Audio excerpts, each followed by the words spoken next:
Okay, so take a second to actually look at your smartphone. Have you ever wondered how it's physically possible for billions, literally billions, of microscopic switches to fire flawlessly inside that thing billions of times a second without the whole phone just melting into a puddle of hot silicon in your hand? I mean, it kind of feels like magic, right? But it's actually grounded in some absolutely mind-blowing engineering. Welcome to This Explainer. Today, we're going to shrink ourselves down and step right into the microscopic world of VLSI design, which, by the way, stands for Very Large Scale Integration. We are going to deconstruct the very foundation of modern computing, nMOS inverters and pass transistor logic. Okay, let's dive into this. Here is our roadmap for today. First, we'll look at setting the speed ceiling, then the pass transistor switch, followed by the core digital block. After that, we'll talk about perfecting the design ratio, and finally wrap up with powering modern digital systems. All right, first up, setting the speed ceiling. Just look at this image. What you're seeing is the microscopic complexity of a real VLSI silicon die. When you stare at this sprawling, microscopic city of wiring, it's so easy to get lost in all that complexity. But here's the thing.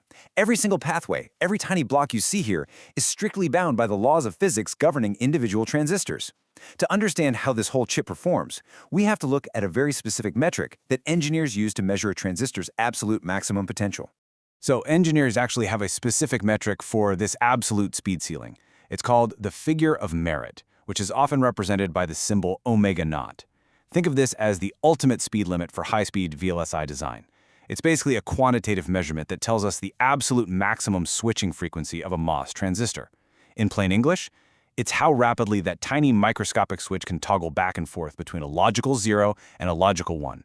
A higher figure of merit directly translates to faster processing and much lower propagation delay across the entire chip. So put yourself in the shoes of an integrated circuit architect. What levers can you actually pull to increase that speed? Well, the switching speed is tied to a few key physical properties.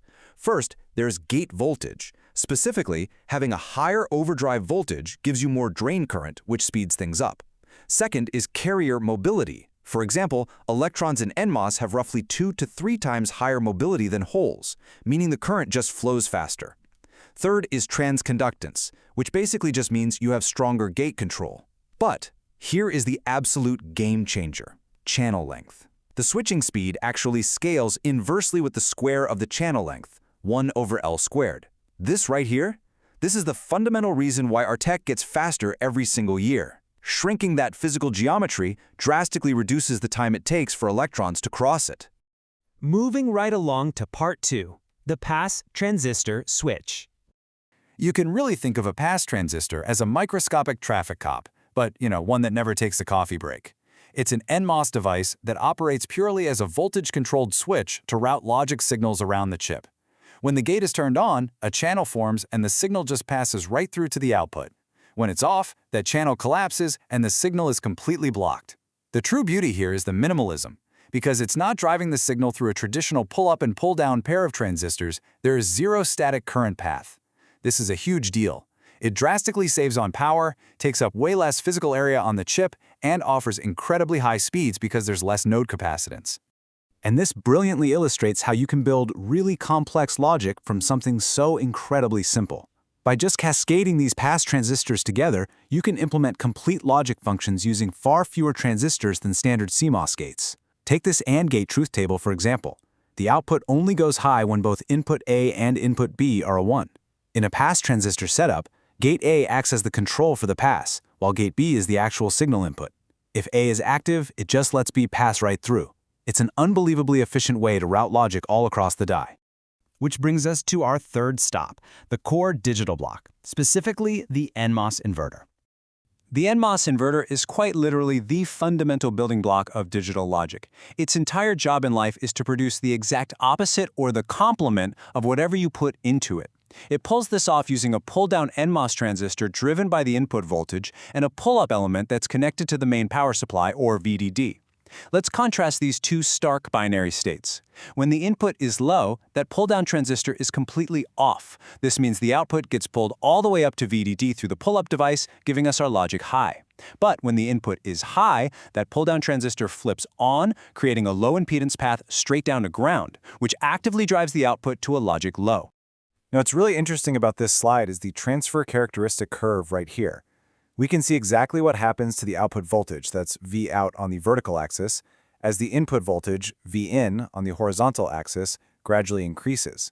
It's not just a magical instantaneous flip, right? There's a very precise, measurable physical transition happening down in the silicon. We can actually break this curve down into 4 distinct operating regions. Step 1 is cutoff. Here, the input voltage is way below the threshold, so the pull-down is fully off and the output sits at a perfect, happy high. Step 2 is saturation. As that input voltage starts to rise, current begins to flow and the output starts to slowly dip. Step 3 is the absolute most critical point, transition. This is the inverter threshold, the exact moment the logic actually flips. It's the point of highest gain, and ideally, the output voltage here hits exactly half of VDD. Finally, we have step 4, linear or strong inversion. This is where the pull-down is fully on and the output completely collapses to near ground. All right, on to section 4, perfecting the design ratio. So how do we keep these inverters working properly, especially when we're chaining literally millions of them together on a single chip? Well, engineers rely on the ZP to ZP ratio. This is the delicate mathematical balance between the pull-up impedance and the pull-down impedance. You can think of this ratio as the master design knob for the entire circuit. It dictates the logic output levels, the noise margins, and how reliably a signal can cascade from one logic gate to the very next one. For ideal, perfectly equal noise margins, you want that transition point to be exactly 0.5 times VDD. But what happens if we mess up the math and this ratio is mismatched? The real-world stakes are kinda like an unbalanced seesaw. If the pull-up to pull-down ratio is too high, the output high level becomes degraded, and that pull-down transition gets really sluggish. Conversely, if the ratio is too low, the output low level actually starts creeping up above ground, and that drastically reduces your noise margin. And if that noise margin shrinks too much, well, just a random bit of ambient electrical noise can accidentally flip a 0 to a 1. When that happens, the logic signals degrade and an entire cascading chain of millions of inverters can fail catastrophically. In the real world, that's your phone or computer completely crashing or freezing up on you. Finally, let's zoom out for section 5, powering modern digital systems. Let's start with the big ones, processors and digital logic. These nMOS inverters are quite literally the physical backbone of all the combinational and sequential logic found in the CPUs and digital signal processors that run your computers and smartphones. Every single calculation routes through these microscopic switches. Next up, we have memory devices. Remember those minimalist pass transistors we talked about earlier? They are heavily relied upon in SRAM bit cells and DRAM access paths. Every single time you open an app, load a file, or swipe a screen, pass transistors are efficiently routing that data in and out of the RAM sticks sitting inside your devices right now. And they aren't just hanging out in memory. Pass transistor logic is also used extensively in complex multiplexer trees, allowing logic arrays to route signals super efficiently without eating up all that valuable chip real estate.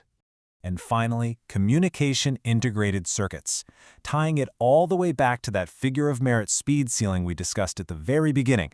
Optimizing that maximum switching frequency is exactly what enables the gigahertz range switching and RF front ends and mixed signal circuits. It's the literal reason your high-speed Wi-Fi and cellular data networks can process signals fast enough to stream high-definition video seamlessly to your phone. So, bringing it all together, the crucial takeaway here is that our entire modern digital existence rests on our ability to continually shrink that channel length L, because speed scales with 1 over L squared.